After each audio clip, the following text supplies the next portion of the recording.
Assalamualaikum warahmatullahi wabarakatuh.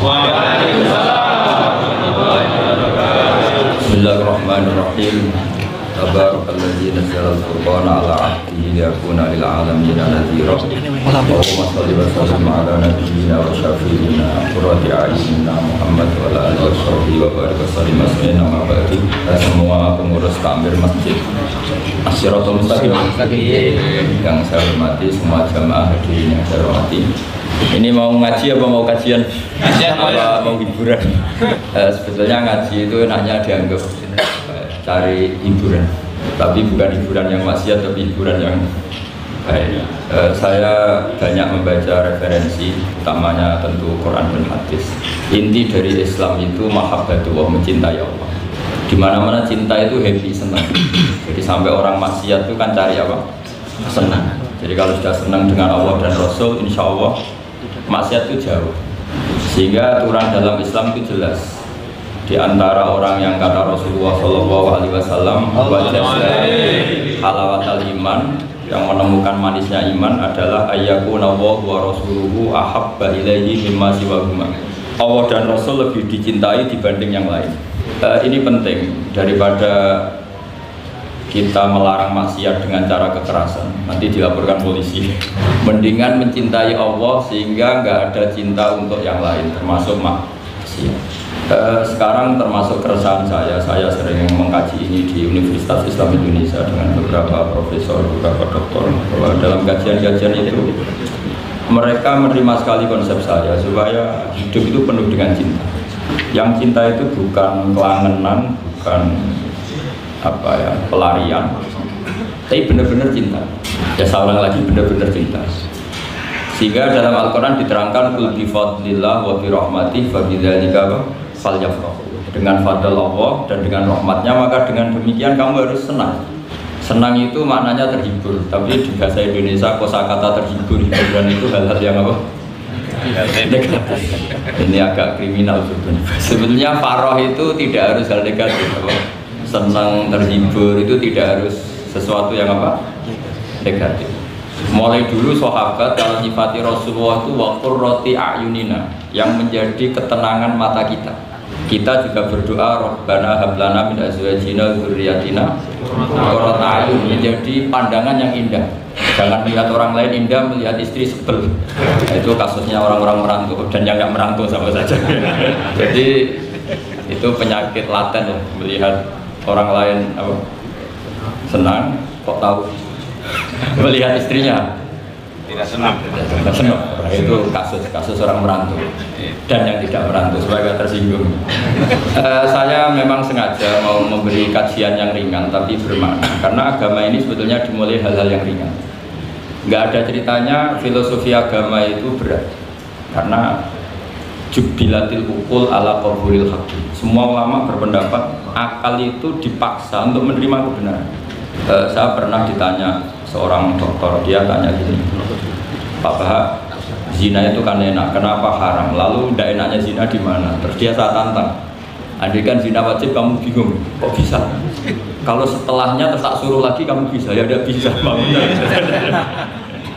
Akhirnya dia mikir ya, kalau wajib malah bingung, harus mengumpulkan uang untuk order, dan kalau dia senang seseorang tidak harus kesampaian. Ya kan, kalau kamu senang seseorang kan tidak mesti dia senang kamu, kan repot kan? Kalau senang tidak mesti dia senang kamu, atau nggak senang maunya dibayarkan repot. Mendingan diharamkan terus tidak usah, kan enak malah. Tidur di kamar happy santai, syukur-syukur itu terganti oleh sujud, oleh munajat, oleh kesenangan-kesenangan yang religi. Misalnya maling diharamkan ya enak, kalau kita boleh maling malah digebuki orang malah repot. Barokahnya diharamkan dan dapat pahala dari digebukin orang gitu. Sama, jadi perlu membuat argumentasi agama itu penting. Selama ini ada kesolehan amatir, itu yang sering saya kritik setiap saya ngaji, itu kesolehan apa?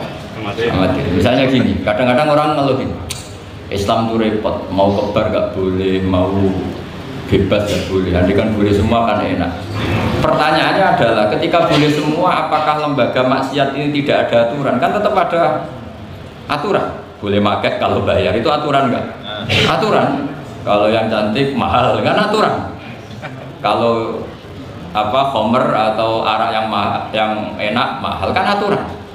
Artinya gini, di tempat yang maksiat pun banyak apa?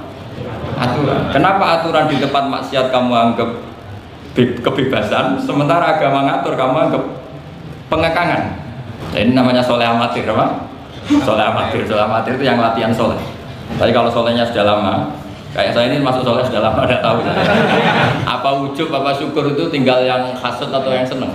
Yang seneng akan komentari Gus Bak syukur, yang enggak seneng namanya akan komentari ujub. Ya sudahlah, itu biasa manusia seperti itu. Seperti sampan merengut itu, yang seneng akan bilang pemikir serius, yang enggak seneng mau kok merengut. Orang ita itu ya gitu, yang seneng bilang wah itu sibuk ngalor ngidul, yang enggak seneng kan bilang ita itu. Jadi itu kan nggak usah dipikir lah, komentar orang itu nggak usah. Jadi ini penting saya utarakan. Sehingga saya berpikir, terutama untuk zaman akhir. Saya ulang lagi, terutama untuk zaman akhir. Saya buktikan sekian ayat. Sebenarnya saya hafal Quran, tapi ini tak bawa Qurannya supaya nanti kamu bisa nyari ayatnya. Syukur-syukur kamu bisa nyanyi saya hafal Quran, bagus. Kalau enggak ya kacau. Sekarang banyak orang bantah apa orang hafal Quran, dia sendiri nggak hafal. Saya sering di Jogja. Saya mau tanya tafsir sama jenengan, karena tafsir Kemenak itu ada kesalahan sekian 2000 itu, tak tanya kamu apa Quran enggak? Aduh repot ini pada saya. Ini kayak Tyson tinju sama LS Pikal gitu. Kalau kelasnya enggak sama mati musuhnya. Karena bukan karena ini keangkuhan, tapi proporsional apa? Proporsional. Saya cerita yang ringan-ringan saja, sebagaimana sanad saya dari guru-guru saya ila Rasulullah SAW. Agama itu dimulai dari kesenangan, happy, farah kalau dalam bahasa Arab al-farah. Ayatnya jelas, qul bi fadlillah wa bi rahmatihi fa bidzalika falyafrahu. Ingat Muhammad dengan fadl Allah, anugerah Allah dan rahmatnya, kemudian dengan itu kamu harus senang. Sehingga dengan senang kepada Allah dan Rasul itu nikmatnya masya Allah. Andai kan senang itu bisa ditakar, orang yang sedang tahajud menangisi dosanya, plus menangisi nasibnya kalau di perantauan. Itu senangnya sama orang yang sedang dugem itu mesti kalah, mesti senang yang sedang tahajud. Karena orang-orang maksiat itu sebenarnya orang-orang susah. Kalau tidak susah gimana? Setelah itu semua ditanya senangnya di mana? Tidak tahu, dia mabuk. Sementara senang kamu ingat betul tadi malam saya nangisi dosa-dosa saya, nangisi nasib saya, kemudian tenang karena kembali ke Allah, kembali ke Rasul. Itu luar biasa senang. Tapi masalahnya sekarang ibadah itu kayak ancaman. Kalau ada pondok mewajibkan tahajud itu santrinya itu sudah delik dulu. Kalau di masjid-masjid gini itu kira-kira diwajibkan tahajud orang juga protes. Ini aliran sesat, sunat diwajibkan. Jadi agama itu banyak keunikan. Tapi yang jelas saya pastikan kamu harus senang. Kata Rasulullah SAW, mangkun nafihi wajata halawatal iman. Tiga hal ini, kalau tiga hal ini ada pada kamu, ada pada kita, pasti kita ini menemukan halawatal iman, manisnya iman. Yaitu satu, ayyakuna Allahu wa rasuluhu ahabba ilaihi mimma siwahuma. Bahwa Allah dan Rasul itu lebih Anda cintai ketimbang yang lain. Mencintai Allah itu nikmatnya masya Allah. Caranya gimana supaya kita istiqomah ibadah? Anggap hidup kamu itu sehari. Saya ini di Jawa, kecelok kiai besar, tapi punya uang 200.000 itu ngira banyak sekali. Bukan banyak sekali. Karena saya hitung hidup itu per hari. Karena aturannya orang soleh, sama tak ijazahi, pasti kamu nggak mau. Karena kamu pecinta won. Pasti tidak mau. Syarat sahnya orang soleh itu harus nganggap hidup itu hanya sehari. Hanya apa? Wa'mal li akhiratika ka'annaka tamutu ghadan. Beramallah untuk akhiratmu seakan-akan besok mati. Coba kamu yang di perantauan, bayangkan maksiat sampai 60 tahun ke depan kan berat. Sampai seminggu saja kira-kira berat kan? Tapi kalau bayangkan, saya tidak akan maksiat semalam ini karena besok saya mati, sukses. Besok berpikir gitu lagi, saya tidak akan maksiat kan hanya sehari. Ternyata besok hidup lagi. Berpikir gitu lagi, tahu-tahu mati betulan setelah 60 tahun. Jadi itu apa ya, satu konsep dari Rasulullah supaya orang itu meninggalkan maksiat itu ringan karena bayangannya hidup banyak. Coba yang ahli maksiat itu diberitahu besok kamu mati, kira-kira malamnya maksiat kan? Kamu maksiat itu karena bayangkan hidup masih lama. Makanya kata Quran, wahai orang-orang yang beriman, alam yakni lil ladzina amanu an takhsha qulubuhum li dzikrillah wa ma nazala minal haq. Orang-orang iman itu sudah saatnya khusyuk. Kamu jangan seperti orang-orang dulu. Orang-orang dulu fatola alaihimul amatu faqasat qulubuhum. Orang itu menjadi wangkot, menjadi keras hatinya karena merasa hidupnya itu panjang. Ini penting, ini konsep-konsep yang ada di hadis sahih. Jadi tidak perlu kamu soal ini sahih apa enggak, tak pastikan sahih. Saya ini baca hadis lama sekali. Jadi yang nyoal harus imbang. Kalau enggak kayak Tyson dengan Elias Pikal. Supaya clear, supaya jelas. Saya sering ketemu para pemikir di Jogja dan berkali-kali saya bilang harusnya diskusi itu imbang. Ini bukan karena keangkuhan, tapi karena proper. Awal maksiat itu dimulai karena tidak senang mencari kesenangan dan pilihannya maksiat. Coba kalau kesenangan itu ada pada Tuhan, itu luar biasa. Sampai Rasulullah itu menggambarkan ketaatan yang baik itu ada hadis yang mungkin kalau orang Jogja, orang Solo itu tidak siap karena agak priayi. Nabi pernah ngendikan wa fi buti ahadikum shadaqah. Kamu ngeloni istri kamu itu ya sedekah. Sahabat ya tanya, ayati ahaduna syahwatahu wa lahu ajrun. Yang benar aja ya Rasulullah, masa urusan seks, urusan biologis kemudian dia dapat apa? Pahala. Nabi jawabnya ringan saja. Alaihi salawatu aha fi haramin akana alaihi wisrun. Kalau yang digauli itu istri orang atau yang enggak zaujahnya, enggak istrinya, apa dia ada dosa? Ya dosa ya Rasulullah. Fakadzalika kalau watu aha fi halalin kana lahu ajrun. Ya begitulah kalau dia kalau salah letak haram, kalau tepat sasaran ya halal. Segampang itu ibadah. Jadi ngumpulin istri ibadah, nimang anak ibadah, ngaji begini ibadah, meskipun nggak paham, nggak ada syaratnya paham. Yang menyenangkan dalam Islam kan gitu, ngaji itu udah harus paham. Yang penting datang, pura-pura paham, selesai. Bahkan saya pernah dibully oleh santri itu, ya agak kurang ajar santri itu. Ya santri gak dengan santri tua-tua gitu. Tuh, Gus, jenengan sama saya nanti di surganya di sana. Kenapa gitu? Karena kata Rasulullah SAW itu man salaka tariqan yaltamisu fihi ilman sahalallahu lahu tariqan ilal jannah. Orang yang mengambah jalan, yang mencari jalan, berjuang sekolah, nyari ilmu. Nyari yaltamisu itu maknanya nyari iltimas. Maka orang yang mencari ilmu itu sahalallahu lahu tariqan ilal jannah, akan dimudahkan jalan ke surga. Itu yang nyari tuh, Gus. Kalau sudah ketemu kayak jenengan enggak masuk hadis itu. Makanya bersenanglah yang sedang nyari tapi belum ketemu. Karena hadis itu untuk yang masih itu pasti sampean enggak saya. Wah, saya mikir, wah ini nyari hadis apa yang bela saya. Karena hadis ini itu enggak mihak saya, enggak mihak yang sudah ketemu. Yang namanya nyari kan belum ketemu, maka bergembiralah yang nyari ilmu udah alim-alim. Karena syaratnya, ya kan? Man salaka tariqan yaltamisu fihi ilman sahalallahu lahu tariqan ilal jannah. Siapa yang berjalan atau menempuh satu perjalanan mencari ilmu. Di mana-mana mencari itu sudah ketemu belum? Belum. Berarti kiai masuk hadis itu enggak? Alhamdulillah. Karena kiainya sudah ketemu. Maka bergembiralah juga saat tidak paham, artinya masih mencari. Makanya kalau mau paham jangan paham. Karena saya ini kebetulan memang peneliti hadis dan saya banyak menghafal hadis karena saya suka dengan kalimat-kalimat jamiah, kalimat-kalimat yang komplit dari Rasulullah SAW. Sehingga ngapalkan hadis saya itu banyak dan imbang itu ya balance kalau dalam bahasa inteleknya. Saya termasuk menghafalkan hadis wa innal alima la yastaghfiru lahu man fis samawati wa man fil ardi hatta hitan fil bahr. Sebagian riwayat wa inna mualliman nasi al khaira la yastaghfiru lahu man fis samawati wa man fil ardi hatta hitan fil bahr wa hatta namlatu fi jufriha. Ini hadis tandingan. Jadi yang tandingan tidak hanya 01 02, hadis juga ada hadis apa? Tandingan. Enggak apa-apa, ilmu itu memang butuh apa? Butuh perimbangan ya, butuh balance. Enggak boleh ilmu, tapi karena ilmu enggak pantas diomongkan tandingan gitu aja. Kata saya ada hadis yang bunyinya gini. Wa innal alima, orang alim itu akan dimintakan ampun oleh penduduk langit. Jadi semua malaikat Jibril dan Mikail, semoga termasuk Israel, itu memintakan maaf untuk orang alim. Tidak yang belum alim. Itu kamu tidak masuk hadis itu. Keren mana? Wah, sama kerennya Gus. Saya masuk surga, yang jenengan nanti juga masuk. Ya sudah, nggak usah geger ketemu di sana. Jadi ini yang penting. Nah sekarang problem Islam sekarang adalah yang garis keras pakai hadis-hadis garis keras untuk mengadili yang garis lunak. Yang garis lunak pakai hadis-hadis yang garis lunak untuk mengadili hadis kelompok-kelompok garis keras, itu tidak fair.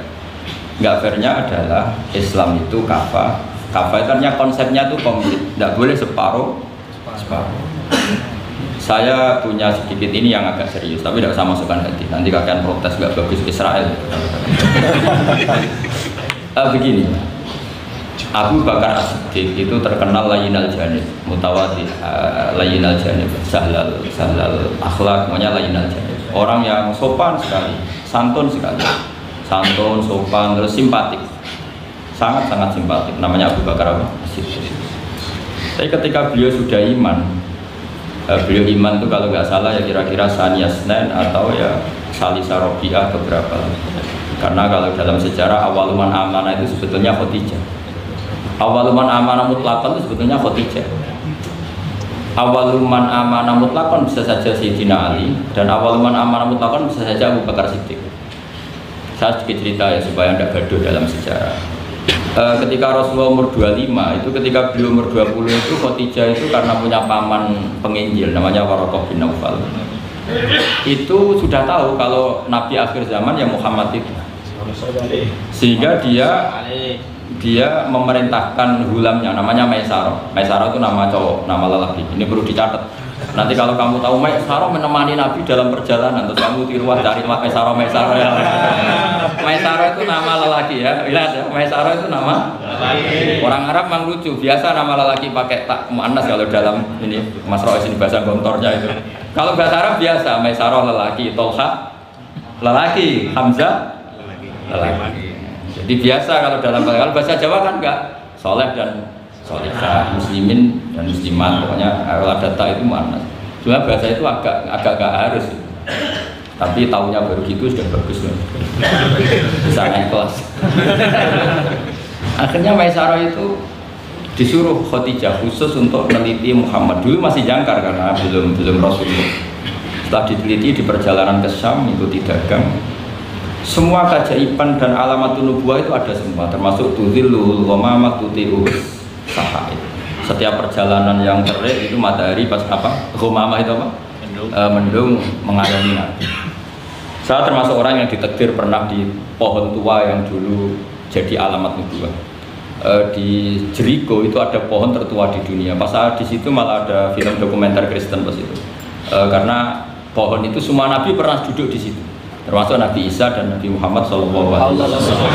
Dan itu para pendeta tahu reaksi pohon. Jadi kalau duduk, kalau sampai yang duduk pohonnya agak reaksi biasanya.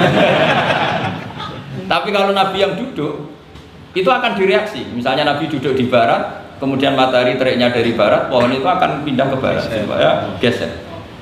Sehingga Rohibbu Khairah itu tahu ini calon Nabi sesuai definisi atau kriteria. Singkat cerita, setelah Maisarah lapor sekian alamat Nabi itu diceritakan Khadijah, terus Nabi ketika umur 25 dia memantapkan diri untuk nikah sama orang yang bernama Muhammad. Tapi Khadijah itu mulai agak kecewa. Kok nggak jadi Nabi? Biasa-biasa saja, tetap dagang saja. Nabi tetap dagang. Hanya tentu tetap punya sifat amanat, kredibilitas dijaga, semuanya terjaga. Tapi nggak ada alamat Nabi yang ekstrim lah yang. Sehingga Khadijah mulai mamang, ini kapan jadi Nabi ini? Gini-gini aja ya.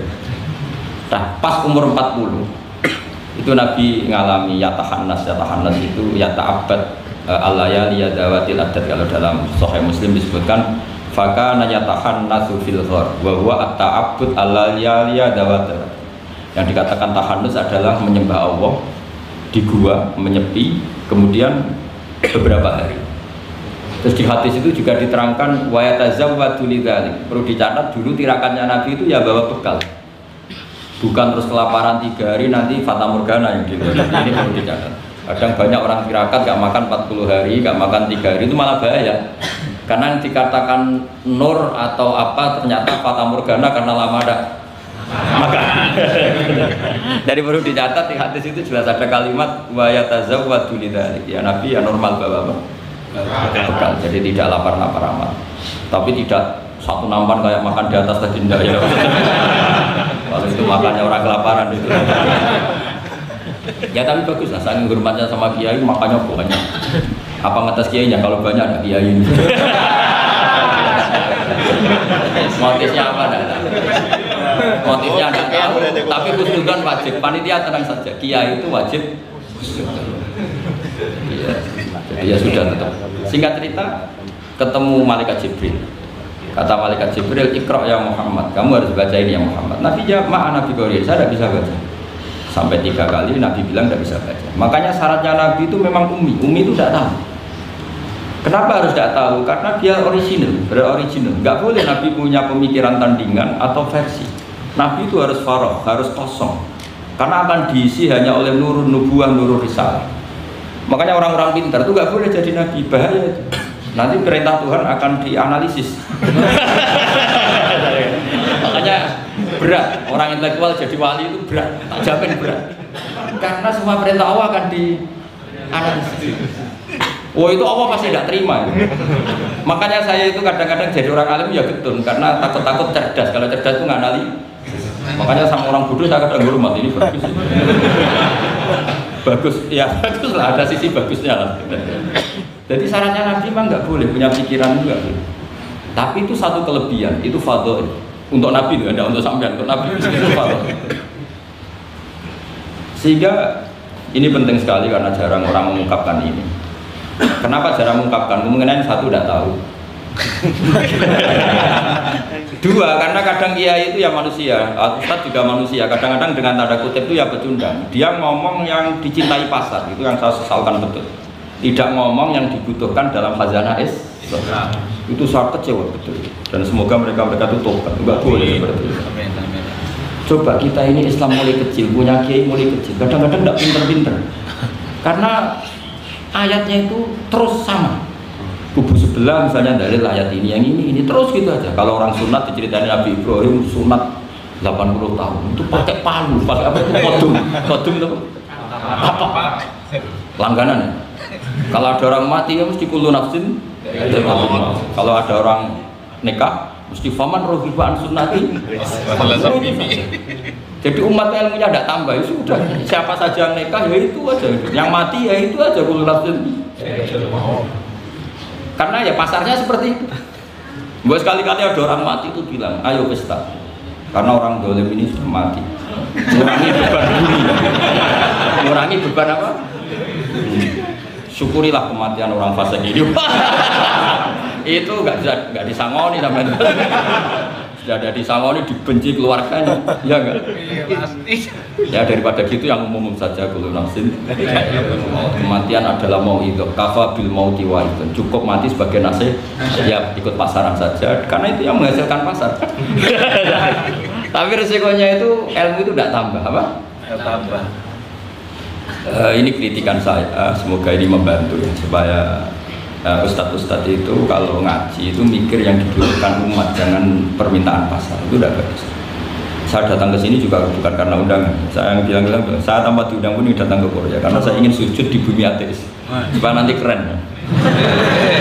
Keren betul, sama itu keren betul. Sujud di bumi. Wah itu pol kerennya tuh, hebat. Kalau sujud di Mekah, Medina, di Indonesia itu kan wajar. Ini sujud di bumi. Jadi kalau kamu ditanya, saksinya siapa kalau kamu sholat di Gonjong? Ini kota apa ini? Yang seru yang apa? Yang lain yang gegis. Gonjong. Sama lagi. Itu malaikat mesti itu apa itu? Parah lagi kalau ditanya, sujudnya di mana? Di kamar mandi. Karena kalau pas kerja kan hanya dikasih waktu berapa? 5 menit dan itu pura-pura di kamar mandi. Keren nggak?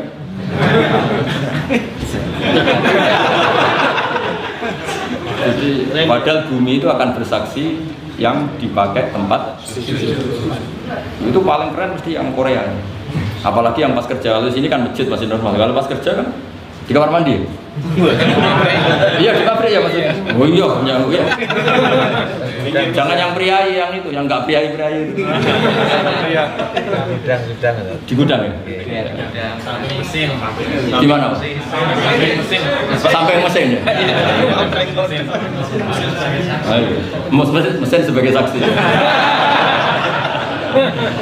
Buta sih. Ya bagus. Saksinya apa? Buta. Yang jelas jangan kerja di pabrik salib. Saksinya apa? Kerjanya bikin apa? Pas waktu sholat. Saksinya apa? Itu. Bisa berhadapan-hadapan itu saksi sama bisa begini. Begini ini intermezzo saja tapi betul. Jadi kemudian Khadijah, kembali ke Khadijah tadi. Rasulullah itu nggak bisa baca. Walhasil akhirnya ditakdir bisa. Saya mengatakan bukan karena belajar, ditakdir bisa. Karena syaratnya Nabi itu harus ummi. Ummi itu keibu-ibuan. Tapi Nabi itu uniknya begini. Justru beliau ngira itu malakul maut. Jadi pulang itu yarju fufuadu. Dia gemeteran sekali. Nangis pulang itu ya cufu waktu nangis. Terus bilang ke Khadijah zamiluni ini, coba saya kasih selimut. Kalau dalam bahasa Arab itu boleh khitab sama perempuan itu pakai yang muannas sama khotoba atau pakai mudzakkar ghaib al mudzakkar mukhatab jamak, tapi niatnya ahli. Jadi kalau orang Arab bilang normalnya kalau perempuan kan zamilini karena khitabnya satu yaitu Khadijah. Tapi Khadijah itu nama ahlun, nama keluarga, sehingga dalam bahasa Arab juga boleh zamiluni apa? Pakai khitab apa jamak mudzakkar. Khadijah terus dikemulin. Di mana-mana namanya ketakutan itu ya dikemulin. Dan di mana-mana kalau ketakutan itu cari istri. Yang bayang di perantauan ya kalau. Enggak usah lah banyak menyinggung orang. Pokoknya seperti itu. Sunah manusia apapun hebatnya kalau ketakutan itu nyari istri. Jangan bahasakan nyari perempuan, nyari istri ya. Garisnya jelas ya. Kalau ketakutan nyari apa? Istri. Nyari istri apa nyari perempuan? Istri. Bagi yang punya. Bos, akhirnya dikemulin sama Khadijah. Ada apa? Oh saya tadi ketemu malakul mauti gini-gini. Khadijah tuh senangnya bukan main. Ini yang saya tunggu. Hampir saja saya putus asa. Aku nggak jadi nabi. Terus tanya Khadijah, lalu sifatnya orang tadi kayak apa? Oh gini. Oh ya besok ikut saya. Didatangkan ke Waraqah bin Naufal. Dalam Bukhari disebutkan wa kana imro'an tanassara fil jahiliyah wa yaktubu minal injil masyaallah ayatu. Waraqah bin Naufal itu penginjil. Dia menerjemah Injil dari bahasa Ibrani menjadi bahasa apa? Ketika Rasulullah ditanya, "Ma ra'aita itu? Madza tara? Apa yang kamu lihat?" Terus Nabi cerita itu. Kata Waraqah bin Naufal, "Hadzal namus alladzi ja'a bihi Musa." Bahasa lainnya malak itu namus dan namus alladzi ja'a bihi Musa. Uniknya itu tahun awal nubuwah, ya tahun awal apa? Nubuwah. Itu uniknya Waraqah itu bilang begini. Ini Waraqah bin Naufal bilang gini. Doakan saya ini masih hidup. Khina akhrajaka qaum, ketika kaum kamu ngusir kamu. Kagetnya bukan main Rasulullah, karena Rasulullah itu figur yang menarik, yang simpatik. Beliau putra tokoh Muhammad bin Abdullah bin Abdul Muthalib bin Hashim, tokoh yang sangat dihormati. Beliau tidak punya kasus, beliau tidak orang yang dibenci, beliau orang yang sangat menarik. Kenapa harus ngalami diusir? Maka Rasulullah tanya, awamu khrijiyah, masa betul umat saya mau mengusir saya? Tapi siapa? Waraqah tetap bilang, ya letani fiyajat anhina akhrajaka qaum. Doakan semoga saya ini masih kuat ketika engkau diusir kaum. Ini sekalian latihan bahasa Arab karena sama dengan latihan bikin mesin saja ini ambil alatnya bahasa Arab. Bahasa Korea ya.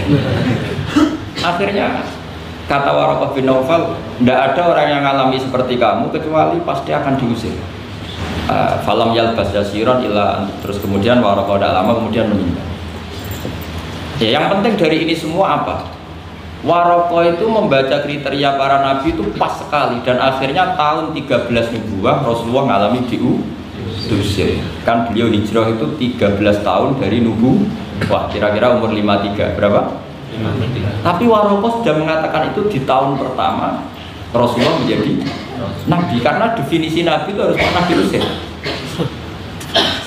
Maka kalau sampai mengalami diusir oleh nasib itu ya ada. Cuma itu udah alamat nubuwah, alamat terlantar.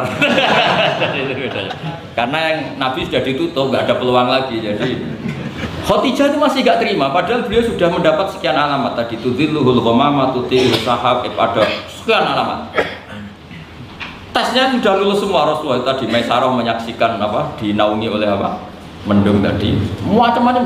Khadijah itu masih dengan tanda kutip masih agak-agak beli. Masih cari definisi yang ini agak absurd lah. Kata Khadijah gini, ya Muhammad, ya Rasulullah, kalau kamu kedatangan teman kamu itu, kalau bilang Sofi buka, nanti cerita ke saya. Ya, Nabi itu lugu, nggak ngerti kalau itu diktas. Ya, suatu saat Jibril datang ke Rasulullah. Ini Jibril, ini teman saya datang. Ya, Nabi kadang istilahkan Jibril itu temannya. Ini teman saya datang. Oh iya. Terus Khadijah dekat Rasulullah, pas Rasulullah agak di pangku manja. Fakasyafat an auratiha, sebagian auratnya Khadijah itu dibuka. Sama udah sampai angkat kelihatan apa yang itu. Ya kira-kira pupunya saja lah yang lebih mudah. Tidak lebih dari itu, jangan macam-macam. Akhirnya terus ditanya, Khadijah tanya, temanmu masih? Enggak, lari. Akhirnya Khadijah ditutup lagi. Khadijah nggak tahu ada Jibril, nggak tahu. Ditutup lagi. Sekarang temanmu di mana? Oh sekarang datang lagi. Oh Nabi diambungi semua. Ini yang saya tunggu-tunggu. Itu malaikat betul, bukan setan. Karena kalau setan tahu orang kamu tahu kan. Artinya apa? Dalailun nubuwah itu dikaji sedemikian rupa oleh Khadijah karena beliau ponakan dari penginjil yaitu Waraqah bin. Tentu zaman itu Injil masih orisinil, bukan kayak yang sekarang Lukas Matius. Tentu jadi Injil di sini bukan konotasi yang muharraf ya apa? Enggak orisinil ya, tentu yang masih apa? Orisinil. Jadi semuanya mengarah ke pembenaran terhadap kenabian Rasulullah Muhammad SAW. Jadi Khadijah tambah mantap. Jadi Nabi dites ini ada tahu ya lugu saja, temanmu masih lari. Setelah ditutup lagi, temanmu ada. Oh iya ya sekarang ada lagi. Wah ya Nabi betul. Absyir ya Muhammad, kamu harus senang, itu malaikat betul. Kalau setan tidak seperti itu. Oh, kalau ada orang senangnya bukan main. Nah, melihat awal, saya ulang lagi ya, melihat awal dialek kenabian itu hanya dengan Khadijah karena dia keluarga terdekat beliau. Maka sebetulnya awaluman amanah mutlakon itu sebetulnya itu hampir semua ulama bilang itu Khadijah, bukan Abu Bakar. Tapi melihat peran Abu Bakar yang begitu sentral dalam mengawal Islam, orang bilang Abu Bakar. Melihat Sayyidina Ali teman kecilnya Rasulullah, orang bilang Ali. Sehingga berjanji itu, kitab berjanji itu Maulid itu kan sebenarnya kitab sejarah normal biasa, kitab akademik sebetulnya, bukan kitab mantra, kitab akademik. Beliau kalau ngendikan itu awaluman amana minar rijal Abu Bakar wa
was samawatil aula ar-rahmanu 'alal arsy istawa lahu ma fis samawati wa ma fil ardi wa ma bainahuma wa ma tahta tsara. Mewangi sumpah.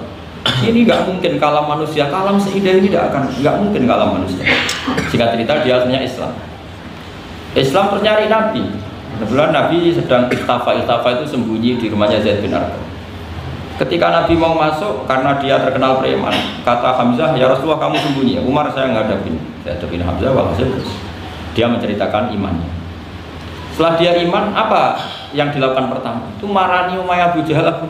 Awas, ganggu Rasulullah Muhammad tak dulu. Oh sudah. Akhirnya yang dulu mengancam-ancam Nabi, mengancam-ancam sahabat selesai, karena sekarang gantian diancam Umar. Bersamaan dengan itu Allah mengeluarkan kitab fasda' bima tu'mar. Muhammad kamu harus terang-terangan dalam dakwah karena sudah punya backingan bernama Umar.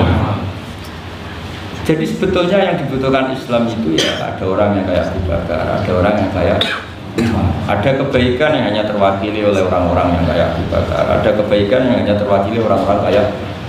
Jadi sebetulnya tidak perlu dipertentangkan kita di mana, yang penting itu niatnya baik, diniatin sholihah dengan niat yang baik. Jangan kubu-kubunan yang tanpa ilmu. Sebenarnya dalam sejarah itu biasa. Bahkan uniknya dalam sejarah adalah Abu Bakar yang menjadi wali besar karena akhlaknya yang seperti itu, layyinal janib. Ketika mau meninggal, itu menunjuk khalifah yang akhlaknya berlawanan dengan dia, yaitu menunjuk Umar. Kayak apa insafnya Abu Bakar? Karena beliau tahu ada sebagian kebenaran Islam yang nggak terwakili oleh orang sopan. Coba kalau ada penjahat, orang Solo atau orang Jogja, yang sopan-sopan itu, terus ada penjahat, monggo sakar sana. Tapi sebaliknya penerima tamu terus orang Batak ngangkat penerima tamu dari orang Batak atau orang Madura, tamunya lari. Mau apa kok?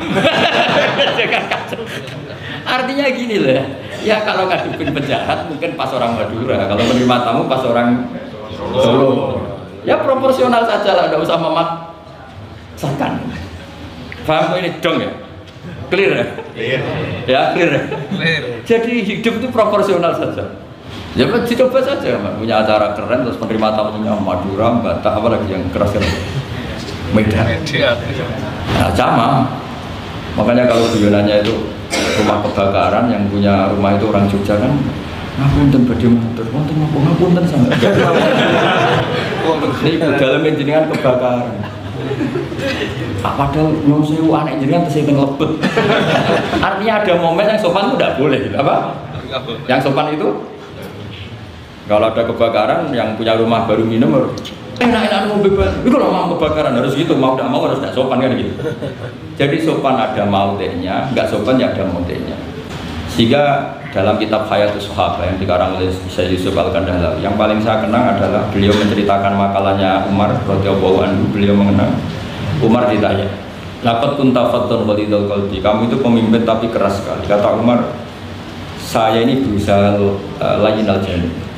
Fa wa laqad khasyitu fillah wa laqad khasyitu fil ghillah. Kamu tidak tahu perasaan saya. Saya ini kalau sedang halus ya istighfar sama Allah. Kalau saya sedang tegas juga istighfar sama Allah. Kamu tidak tahu perasaan saya. Itu banyak mufassiru hadal maqadil maqalah yang menafsirkan gini. Dalam makalah yang lemah lembut itu juga ada dosanya. Dalam tegas juga ada dosanya, karena manusia tidak pernah sempurna. Saya beri contoh begini, ini analogi yang paling gampang, yang siapapun kalau insaf pasti paham, bukan mungkin paham tapi pasti paham. Misalnya kamu punya keponakan yang sering pacaran, itu kejadian lanangan kalau ngidul, sering maksiat. Kemudian ada Pak D yang dildo, yang ghalid, yang keras. Pasti ponakannya nggak pernah ke situ, paling dimarahin. Yang satu Pak D yang satu atau Pak Ali yang satu layyinal janib, pacarnya jadak segitu ya nggak apa-apa. Paribasannya rangkul-rangkulan di situ ya nggak apa-apa. Potensinya pasti sama. Yang terlalu lunak akhirnya dianggap melegalkan, ya enggak? Iya. Yang akibatnya dianggap pelegalan. Yang keras karena tidak pernah disowani, akhirnya juga pembiaran, nggak pernah tarbiyah karena keras ini nggak pernah dia bisa menyentuh, berproses membina ponakannya. Natijahnya sama-sama pembiaran, ya kan? Yang keras pembiaran karena nggak pernah sambung. Yang lunak karena dianggap pelegalan. Jelas kan? Jelas ya? Begitu juga kondisi kita ngadepi maksiat. Yang terlalu lunak dianggap kayak gak peduli, gak apa-apa. Yang terlalu keras, gak berproses tarbiyah, gak ada fabima rahmatin minallahi lintalahum walaupun tafadzur ghalidul qalbi lan faddu minhu. Maka lewat pertemuan ini saya ingin ya Islam itu dibawa secara mudah, secara logis, gak usah berlebihan. Sudah kita ikuti ulama-ulama dulu dengan referensi-referensi dulu. Jadi ini penting sekali karena ayat tentang tegas ya ada, ayat tentang lunak ya ada, semuanya harus proper. Bahkan saya kemarin isi di Jawa Timur yang hadir mungkin 10.000. Itu kiainya itu punya pondok unggulan. Saya bilang meskipun beliau punya pondok unggulan, saya sudah pamit. Nanti saya kritik pondok unggulan mohon diterima ya Gus siap. Terus saya bilang begini, pondok unggulan itu ya baik, tapi ya masalah. Masa orang ngaji misalnya gini. Misalnya saya bikin pondok unggulan, siswa yang saya terima sudah hafal Quran 10 juz, yang bayar 10 juta. Lalu orang miskin itu mau mondok di mana kalau aturannya seperti itu harus bayar 10 juta? Lalu yang goblok-goblok mau ngaji gimana? Harus hafal 10 juz. Makanya aneh, pabrik-pabrik aneh menerima yang sudah pengalaman kerja. Sudah pengalaman kerja ya tidak ngelamar, sudah punya pekerjaan. Gimana orang nyari kerja yang belum? Mana saja. Nah, saya kemarin ngaji di UI juga bilang gitu, kampus-kampus itu baik karena bikin standar ini SAG, ini MA, ini dokter bagus. Tapi andaikan semuanya belajar Islam lewat kampus, masa ingin belajar Islam harus kuliah dulu? Lalu bangga kalau belajar Islam gimana? Ini barokahnya kiai-kiai yang nggak punya gelar di musola, kadang santrinya datang, kadang nggak jelas lah. Tapi bagus, siapa saja bisa belajar kapan? Coba kalau pendidikan Islam hanya ada di kampus, mau belajar saja harus kuliah dulu. Yang tua-tua nggak bisa belajar. Coba kalau semua lembaga pendidikan itu kayak pondok-pondok besar yang pakai persyaratan, mau ngaji daftar dulu, silakan ke sekretariat. Sudah diselesaikan administrasinya. Maka bergembira kiai musola yang tidak bersertifikasi karena konsultan Islam sing on time setiap saat. Ya itu barokah.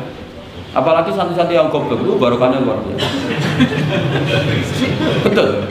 Saya tuh punya sekian santri yang dulu teman saya, kelihatannya goblok, tapi manfaatnya luar biasa. Cuma dia kagum sama saya karena saya korban jadi konsultannya dia. Dia tuh di pedalaman Kalimantan, di tengah hutan. Ya kalau dulu mungkin oleh pemerintah disebut ilegal logging, tapi dulu. Ya dia nggak nyuri, karena perasaannya orang sana ya milik wilayah, dia ikut orang sana. Terus singkat cerita, orangnya hanya kadang 20. Terus tanya, dulu nggak ada HP, Gus saya ini hanya 20 orang di tengah hutan, Jumatan enggak? Kalau saya bilang menurut fikih Syafi'i tidak wajib karena hanya 20 dan 40, tapi kalau ingin duhur ya nggak apa-apa. Enggak, Gus kalau diajak duhur nggak mau, Jumat-Jumat kok duhuran. Masyarakatnya ya lucu. Oh ya nggak apa-apa Jumatan, tak carikan madhab kata saya. Saya kan kebetulan yang mengkaji al-madzhabul arba'. Singkat cerita begini, natijahnya apa? Kadang kita yang pinter, yang LC, yang doktor, itu dakwah kemudian nyun sewu dengan tanda kutip mendapat honor. Sementara yang goblok, kadang itu karena nggak ada tanah wakafnya, tanahnya diwakafkan, punya uang diberikan. Intinya itu kadang yang goblok menjadi pendiri masjid, kadang yang pinter mendapat bisyarah dari uang kas masjid. Artinya introspeksi saja, meskipun itu halal, soalnya meskipun itu halal, tapi kita introspeksi. Ini pentingnya selalu kita berdoa Rabbana dzalamna anfusana Loh pernah saya disuani orang juara MTQ terus mendapat umroh, dia bangganya bukan main. Saya ini kiai sering ada yang soal, saya bilang gini, kamu umroh saya senang, bagaimanapun ini prestasi karena barokahnya Quran. Tapi kamu juga harus hormat sama kiai musola, itu ngulang Quran puluhan tahun tidak pernah dapat hadiah.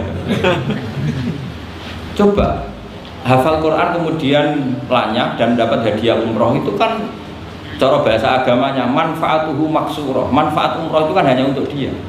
Tapi kiai yang ngulang di musola-musola ngajar 10 tahun, berapa ratus orang yang bisa baca Quran karena dia, tidak ada yang ngasih hadiah umroh. Kira-kira fadhoilnya, keutamaannya indallah utama mana coba? Ini minterkan orang banyak tanpa hadiah, ini pinter dadakan lewat lomba lagi dapat umroh. Tentu kita tidak mengharamkan itu, kita respect, gak masalah. Tapi kalau mau luhur salah lawan pasti. Karena kalau mau luhur nanti menafikan keistimewaan orang-orang yang istiqomah mengajar. Jadi kita fair saja. Ini juga penting untuk Syiah. Ya, supaya anak-anak semangat ngapalkan. Tapi jangan lupa yang sedang ngajar-ngajar yang nggak jelas tadi. Yang muridnya kadang 3, kadang 2, tak tanya, Pak ya yang ngaji berapa? 10 Gus, yang datang 2 ya biasa gini Gus, kadang 2, kadang 1. Ya seperti di sini di perantauan, jamaahnya pasti tidak istiqomah, tak jamin. Jadi tidak usah saya tanyakan itu sudah pasti. Jadi jamaah itu nomor 2, nunggu pas nganggur liburan kan gitu. Jadi saya mohon beragama itu diniatin suatu saat. Ijazah bapak saya ke saya itu yang berulang-ulang, sementing hak gue qalbin salim. Makanya kata Allah, zaman itu illa man atawaha bi qalbin salim. Yang selamat di hari mahsyar itu hanya satu orang yang sowan Allah bi qalbin dengan hati yang selamat. Hati yang selamat itu melihat tubuh lain ya dengan insaf. Ya melihat yang kunut ya biasa, tidak kunut biasa itu masalah khilafiyah biasa. Dulu itu Imam Abu Hanifah tidak pernah kunut. Jadi tidak kunut itu bukan mazhab Muhammadiyah, mazhabnya Abu Hanifah. Muhammadiyah tidak mujaddid, juga tidak mujtahid. Yang kunut juga bukan mazhab Hasyim, mazhabnya Imam Syafi'i. Itu dulu ya biasa. Imam Syafi'i itu kalau Jumatan di Masjid Abu Hanifah ya enggak kunut. Ketika ditanya 5 dalam takbir, waqad qulta bi sunniyati. Kenapa kamu tidak kunut padahal kamu berpendapat kunut itu sunnah? Jawabannya Imam Syafi'i, adaban ma'ahadal imam. Saya sungkan sama imam. Padahal Imam Abu Hanifah waktu itu sudah wafat, hanya makamnya. Dulu itu biasa sekali karena apa ya? Karena mereka pandangannya luas. Apa? Pandangannya. Ada seorang ulama ditanya, kalau ada orang kawin yang nyuwun sewu hamil di luar nikah, kemudian akhirnya nikah, bagus enggak? Saya ulang lagi, enggak usah aku tertawa, awas kalau tertawa.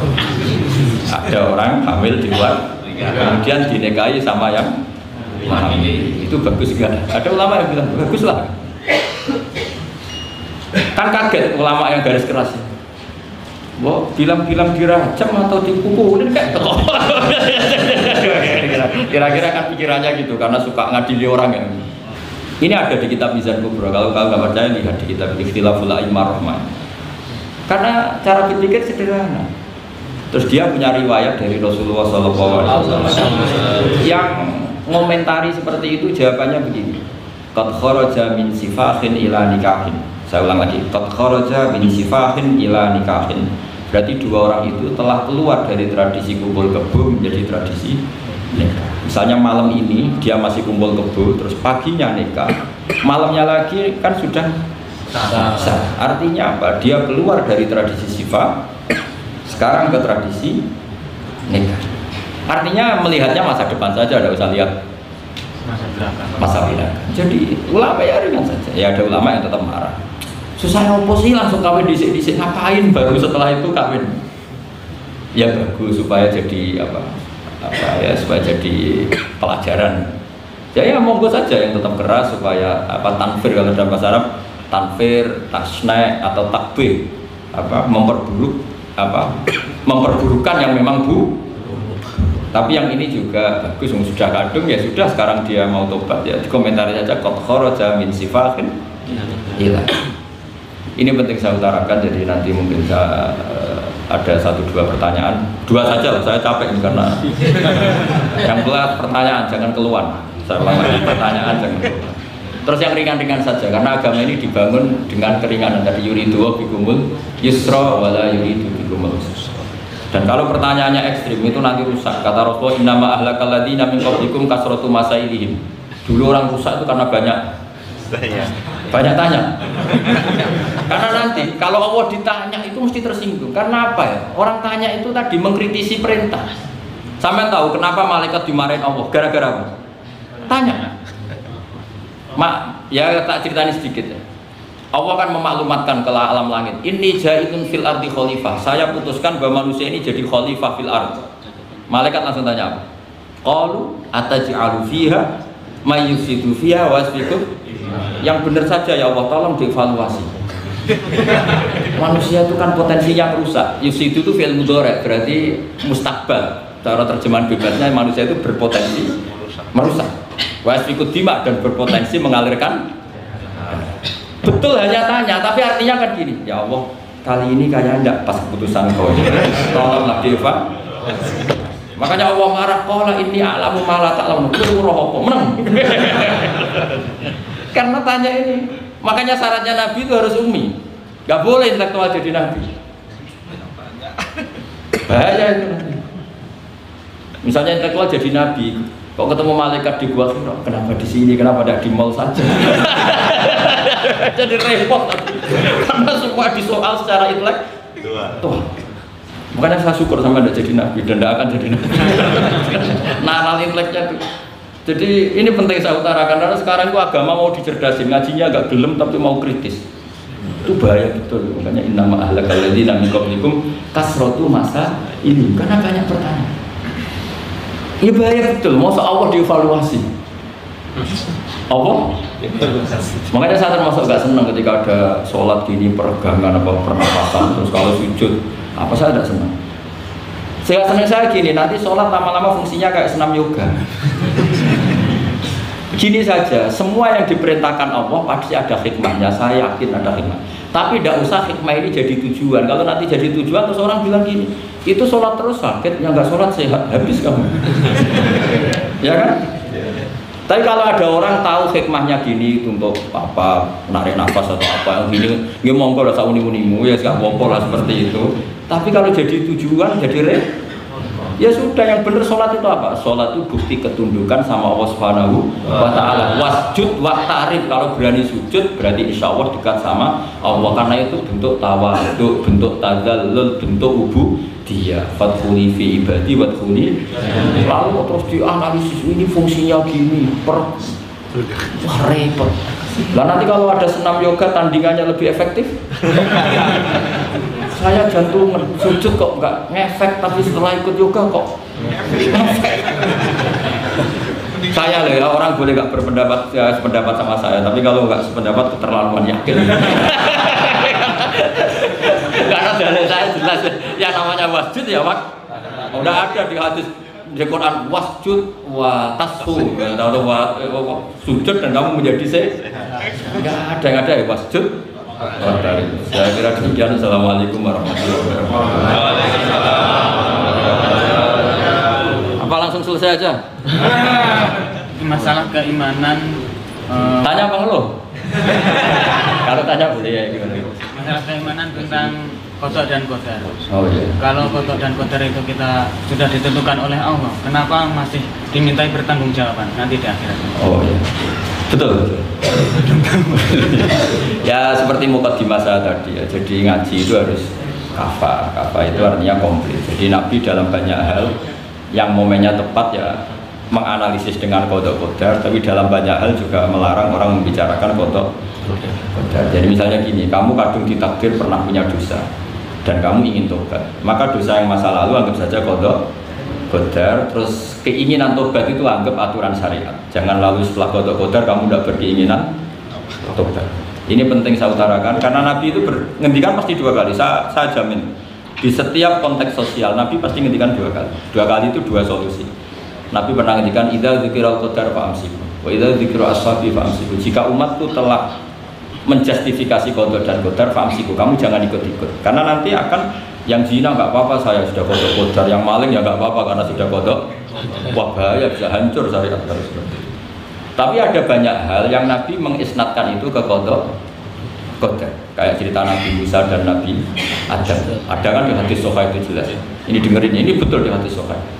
Nabi Musa itu saking Israelnya, memang beliau orang apa? Pertama, semua Nabi kan pasti ngalami diangkat ke alam roh. Nabi loh ya, ada sampean Nabi. Sama tidak usah ambisi begitu, Nabi. Ketika beliau diangkat di alam roh itu ketemu Nabi Adam. Padahal Nabi Adam kan Abul Basar, tokoh utama ada. Pertama ketemu langsung ngomong gini, Anta Adam, kamu betul yang namanya Adam? Ya saya Adam. Antal ladzi akhrajtan nasa minal jannati wa asqaitahum. Siapa hadisnya? Antal ladzi akhrajtan nasa minal jannati wa asqaitahum. Gara-gara kamu orang enggak hidup di surga. Jadi kalau sampai marah gara-gara kamu, saya harus cari uang sampai Korea. Coba kalau kita masih di surga, enggak perlu kerja di mana? Karena semuanya tersediakan, enggak punya istri jelek, semuanya cantik karena bidadari. Gara-gara jenengan kita harus keluar di bumi dan keluar dari surga. Nabi Adam itu karena orang sepuh ya, beliau santai saja. Anta Musa, kamu betul Musa? Ya, saya Musa. Anta kalimu, oh ya, saya kalimu. Anta Sofio, ya. Nabi Adam masih muji-muji. Ini pentingnya orang bijak. Jadi kalau sama nanti ngelawan saya tetap bijak, insya Allah. Tapi sampai bisa neraka, ngelawan dia itu dosa. Dosa sekali, bukan dosa biasa, sangat dosa. Nabi Musa, Nabi Adam masih Anta Sofio, Anta kalimu. Bukankah kamu melihat di Taurat bahwa saya akan dosa? Dan akan dosa saya sudah ditulis 40 tahun sebelum saya dosa. Iya ya Musa. Iya ya Nabi Adam. Ya betul. Berarti kamu mengkritik saya. Atalu munani fi amrin qad qadahu. Kamu mengkritik saya, menyalahkan saya dengan sesuatu yang sudah dikodok-kodar oleh Allah sebelum saya lakukan. Jadi sudah ditulis sama Allah 40 tahun sebelum saya salah, sudah ditulis skenario nya. Nanti Adam akan salah terus keluar dari surga. Memang dari awal Allah skenario seperti itu. Itu ibarat istri kamu sudah tahu ini kalau miskin setia, kalau sudah kaya nanti pola, itu sudah tahu. Tapi anehnya istri kamu ketika nyata pola kok tidak siap, padahal sebetulnya sudah tahu gitu ya kan. Makanya saya kalau ngaji di mana-mana bilang kelirunya orang Indonesia itu satu, kalau ilmunya terbukti itu tersiksa, itu kelirunya orang ini.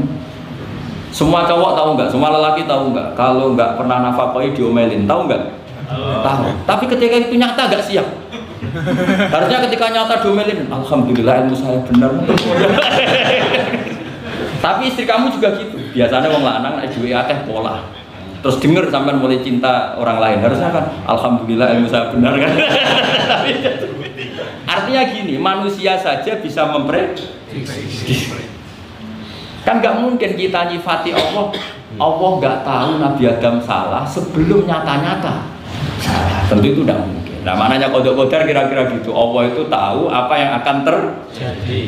Tapi tetap saja ini nggak boleh dipakai justifikasi untuk maksiat. Makanya jelas aturan Quran, saya mohon kamu nggak boleh salah. Ini nanti saya baca. Saya hafal tapi ini biar tamu ayatnya. Itu ayatnya kan ma asoba min musibatin fil ardi wala fi anfusikum illa fi kitabim min qabli an nabraha inna dzalika 'ala Allahi yasir likai la ta'sau 'ala ma fatakum wa la tafrahu bima.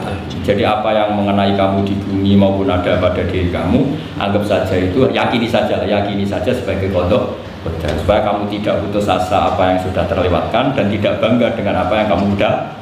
Misalnya saya ini kan termasuk kiai keren misalnya, itu saya tidak pernah bangga karena memang ditulis kalau suatu saat Gus Bah itu keren. Jadi bangganya di mana? Kan sesuai skena. Jadi untuk menghilangkan ujub bangga itu dengan cara iman sama kodok. Terus likaila tak sawala mafatakum, kamu tidak perlu putus asa dengan apa yang sudah kelewat. Misalnya masa lalu kamu ya tadi diusir istri, suami, macam-macam lah, utangnya banyak, wes sudah bangkit saja, itu sudah takdir.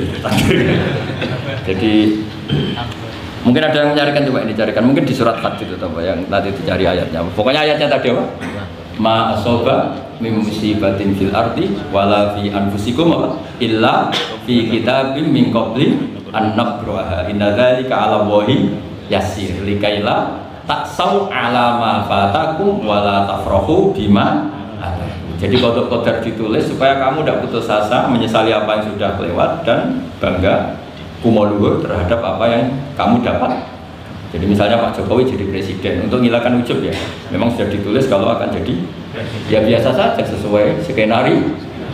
Nah, ya sama seperti sampai suatu saat tua, terus untukmu coplok, terus dredeg-dredeg, kepleset tigo, soalnya sama saja. Zaman kamu muda juga sudah tahu kalau nanti akan seperti itu. Jadi kalau itu terjadi, ya sudah, memang akan seperti itu.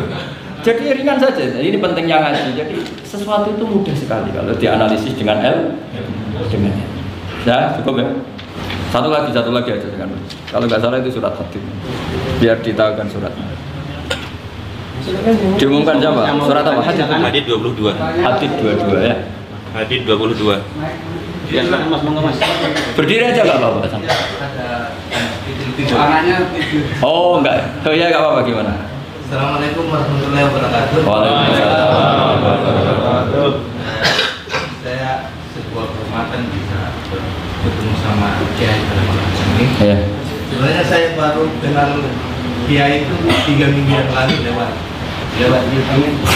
Ya. Ada yang kirim di FB saya, walaupun dengan komentar yang agak mirip lah. Iya, iya. Kalau nggak salah waktu itu Pak Kiai membahas masalah perang Handar, Iya.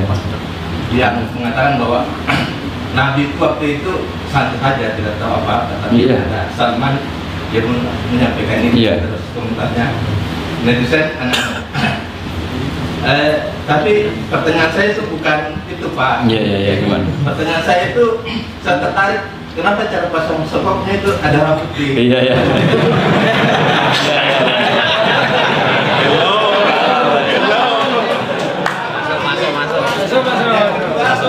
Yang kedua, sebenarnya hal umum. Saya bukan ahli Al-Quran, tapi ada ayat yang mengatakan bahwa sampaikanlah Dari aku meskipun satu ayat itu walaupun itu cuma satu ayat. Dari aku balighu anni walau ayat. Yang itu menurut saya menjadi dengan dunia medsos saat ini, orang yang betul-betul mungkin bukan cuma sekedar satu ayat, cuma satu kata, itu di broadcast yang mungkin memacu perdebatan. Makanya ini begini, namanya siapa? Sulaiman. Begini saja, ini saya jawab. Tapi ini ringan, sama relax saja santai. Jadi memang tradisi ulama sama masyarakat itu beda. Jadi kalau Nabi dikatakan tidak tahu dalam konteks tertentu itu malah madh. Madh itu memuji. Karena tadi syaratnya Nabi harus ummi. Ummi itu kan keibu-ibuan.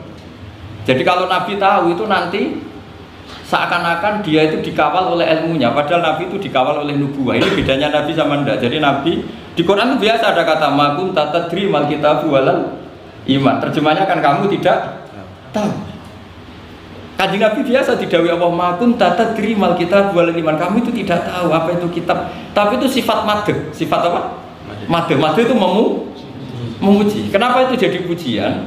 Karena Nabi kalau sudah tahu urusan sesuatu nanti jadi ilmu tandingan menandingi wahyu.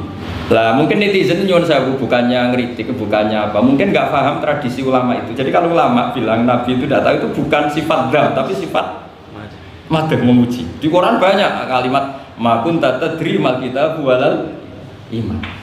Makanya Nabi ketika disuruh baca Iqra ya Muhammad, jawabnya gimana? Saya tidak bisa baca. Tapi bukan sifat buruk, justru bagus. Kalau Nabi bisa baca, ilmunya nanti dikira beliau belajar dari buku-buku, dan itu dia jadi Nabi. Wah, itu memang bacanya banyak. Clear ya ini ya, supaya nggak salah paham. Jadi dikatakan tidak tahu kalau Nabi itu bagus, madh. Nggak bisa baca juga madh, sifat pujian. Kalau kamu nggak bisa baca, buruk sekali. Itu jelas. Ya kan, tahu semua kan ketika Nabi disuruh baca bilang apa? Saya tidak bisa baca, tapi itu bagus. Karena semuanya biar karena wah. Ya, soal gaya peci saya ini Islam khas ya, khas. Nah, yang ini yang penting, yang pertanyaan sampean terakhir balighu anni walau aja. Memang ini semenjak dunia medsos memang dengan tanda kutip agak kecelakaan mengutip kutipan tokoh atau apa aja sepotong-potong itu bahaya. Bahayanya begini, itu bukan hanya karena yang ngendikan tokoh. Meskipun Quran kalau wakafnya salah itu ya bahaya. Coba misalnya begini, ada orang wakaf di depan orang yang paham bahasa Arab. Inna Allaha la yastahi, terus wakaf ya Pak. Terjemahnya gimana? Allah tidak punya rasa malu.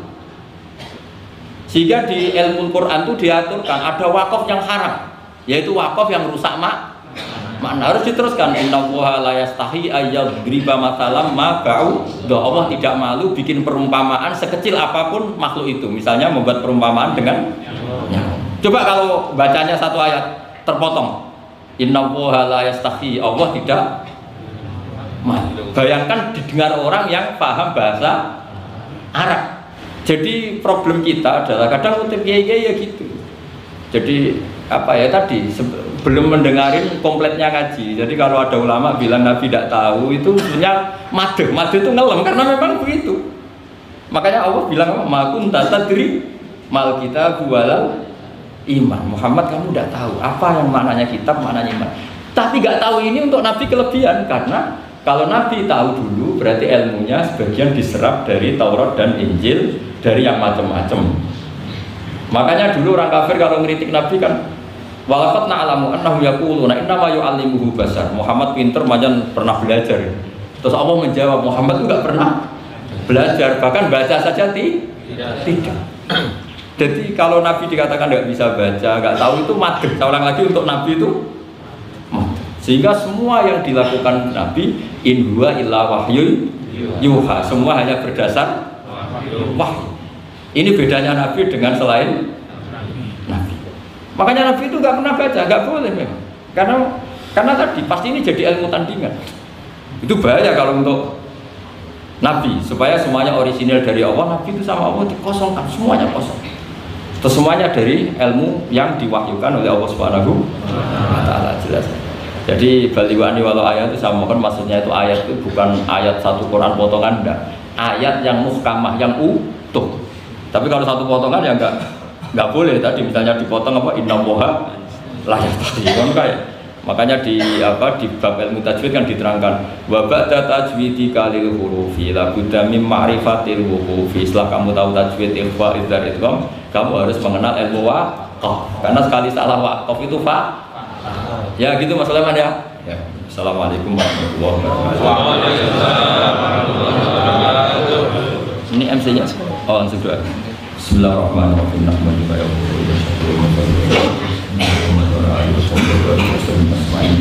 Allahumma ya Allah ij'alna mutawaddina bika mutahabbina bika mutanasirina bika ya Allah waj'alna mimman nasara dinaka fi hayyatin Allah wa ammir ya Allah biladaka wa bilad Syria wa jami'a biladika ya Allah ma'murina bittaqwa ma'murina bisidq waj'alna ya Allah mimma yakhdumu masjidaka wa yu'ammiru masajidaka wa yu'ammiru hadati wa yu'li kalimataka al-ulya ya Allah waj'alna ya Allah mimman sabbahaka wa hamdaka wa kabbaraka wa wahdaka ya Allah waj'alna mimman syarraha dalika talaban liridhaka wa ila'an di kalimatika al-ulya ya Allah inna la dzikrika wa syukrika wa husni ibadatik Allahumma ya inna nas'aluka rahmatan tahdi biha qalbi wa ta'lumu biha syasi wa taruddu biha al-fitana anna ya Allah wadfa'anna al-afat wal balaya ya Allah ya amin Rabbana atina fid dunya hasanah wa fil akhirati hasanah sallallahu alaihi wasallam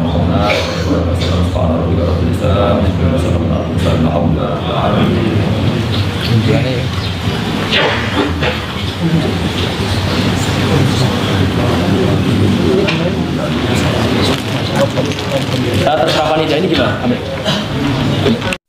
Oke, jadi itulah teman-teman tentang reaction ngaji kita bersama dengan Kiai Haji Bahauddin Nur Salim atau Gus Baha, yang mana Gus Baha ngaji di Ansan, Korea Selatan. Dan ini sudah beberapa tahun yang lalu ya, cuman kita mutolaah ngaji kembali. Dan beberapa catatan yang kita dapatkan di ngaji kita kali ini, di antara lain, inti dari Islam adalah mencintai Allah. Cinta itu identik dengan rasa senang. Maka berislam, beriman artinya senang atau bahagia atau merasa nyaman dalam beribadah. Yang kedua, agama dimulai dari hal-hal yang ringan. Akal dipaksa menerima kebenaran. Jika zina itu enak, kenapa zina diharamkan? Kalau dihalalkan tentu saja atau bahkan diwajibkan, itu justru malah nanti akan jadi repot. Di tempat maksiat pun tentu ada aturan. Kenapa aturan di maksiat tidak kau hitung sebagai pengekangan atau tetap dinamai sebagai kebebasan, sementara aturan dalam agama disebut sebagai pengekangan? Ini kan agak tidak adil gitu. Kemudian yang ketiga, temukan manisnya iman itu dalam 3 hal. Yang pertama, cinta pada Allah dan Rasulullah. Kemudian cinta pada Allah dan Rasulullah ini lebih dari cinta kita akan apapun. Yang kedua, mempunyai prinsip atau pandangan beragama dengan akal yang benar. Yang ketiga, ridho atas segala ketentuan dari Allah Subhanahu wa Ta'ala. Kemudian catatan yang keempat, cara meninggalkan maksiat adalah dengan berkonsep hidup itu hanya sehari. Bisa lebih agar ketika kita mempunyai prinsip hidup itu hanya sehari, maka kita bisa lebih memaksimalkan hidup juga. Awal maksiat adalah dari mencari kesenangan. Bagaimana agar senang dalam kebaikan itu bisa terjadi? Itulah tujuan agama, yaitu membuat kenyamanan atau kesenangan tanpa harus maksiat. Yang kelima, kecerdasan istri Rasulullah yaitu Khadijah bisa mengetahui bahwa Muhammad adalah calon nabi sebelum menikahinya. Lalu saat turun wahyu pertama kemudian Jibril datang kepada Rasulullah, Khadijah inilah yang meyakinkan bahwa itu adalah malaikat, bukan setan atau jin. Dan beliaulah yang mengimani Isra Mi'raj Rasulullah, termasuk sebagai awaluman amanah Rasulullah. Syarat Rasulullah adalah mempunyai sifat yang umi atau sifat lugu keibuan. Bukan berarti tidak cerdas, karena Rasulullah tentu saja punya sifat fatonah. Umi ini artinya tidak berpikir untuk dirinya sendiri, menurut dirinya sendiri.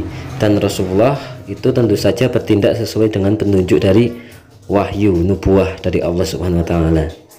Yang ketujuh, perbedaan gaya dakwah keras dan lunak tidak boleh saling bertentangan atau saling menyalahkan, dan jangan merasa paling benar caranya, karena Abu Bakar dan Umar bin Khattab juga berbeda, namun saling menguatkan. Semuanya harus proporsional, karena ayat keras juga ada, ayat lunak juga ada, tergantung situasi dan kondisi yang didakwai. Yang kedelapan, orang malu bertanya, sesat di jalan. Pancinglah pengetahuan dengan bertanya ataupun dengan pertanyaan. Namun pertanyaan yang keterlaluan itu memalukan. Bahkan para malaikat itu kan pernah dimarahi oleh Allah karena banyak bertanya. Ketika pertanyaan difungsikan untuk meragukan, maka itu yang tidak boleh. Bertanyalah untuk meminta ilmu pengetahuan, bukan untuk memastikan. Maka jangan membuat pertanyaan-pertanyaan yang merepotkan sendiri, seperti halnya pertanyaan-pertanyaan dari kaum Bani Israel kepada Nabi Musa. Yang kesembilan, qada dan qadar sudah ditentukan oleh Allah. Karena kenapa Allah meminta pertanggungjawaban ya? Padahal qada dan qadar itu sudah ditentukan oleh Allah, kenapa Allah masih meminta pertanggungjawaban? Jawabannya adalah tergantung dari posisi ataupun kondisi kita. Jangan terlalu semuanya itu qada dan qadar. Misalnya Anda pernah berdosa dan sekarang ini bertaubat, maka anggaplah yang dahulu sebagai qada dan qadar. Tapi sekarang dan masa depan adalah keputusan kita untuk hidup sesuai dengan syariat dari Allah. Yang terakhir atau yang ke-10, sebagaimana kita menyikapi takdir Nabi Adam, jangan sampai kita hanya menyalahkan Nabi Adam, karena itu tentu saja qada qadarnya Allah Ta'ala yang diturunkan kepada Nabi Adam. Qada dan qadar adalah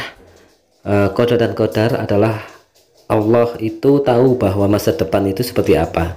Tapi bukan berarti kita tidak punya keputusan yang harus dipertanggungjawabkan, karena qada dan qadar harusnya kita jangan terlalu ndersulo. Karena qada dan qadar harusnya kita tidak apapun jangan terlalu ndersulo menyesali, ataupun jangan sampai bersedih untuk hal-hal yang sudah berlalu. Dan jangan berputus asa atau tetap optimis untuk masa depan kita. Bukankah Allah tentu saja tidak akan merubah nasib suatu kaum kecuali Ia sendiri yang mengubahnya. Oke, itu teman-teman yang bisa kita catatkan sebagai catatan ngaji kita. Tentu saja itu hanya catatan saja, bukan untuk apa-apa, hanya sebagai pengingat-pengingat saja ketika ngaji bersama dan Gus Baha, ya, agar mengikat ilmu itu dengan catatan. Oke teman-teman, terima kasih. Semoga kita senantiasa istiqomah ngaji bersama dengan Gus Baha. Semoga kita senantiasa bisa menjadi seorang penerima ilmu yang manfaat dunia akhirat. Dan semoga Gus Baha senantiasa sehat selalu, senantiasa diberikan umur yang berkah, umur yang panjang, dan semoga terus-menerus bisa ngaji bersama kita. Sekali lagi terima kasih, dan maaf teman-teman karena akhir-akhir ini jarang ngupload ngaji Gus Baha karena memang beberapa faktor. Dan tentu saja insya Allah kita akan mulai lagi ngaji bersama dengan Gus Baha ini. Semoga bisa istiqomah ya. Terima kasih sekali lagi, terima kasih teman-teman. Wassalamualaikum warahmatullahi wabarakatuh.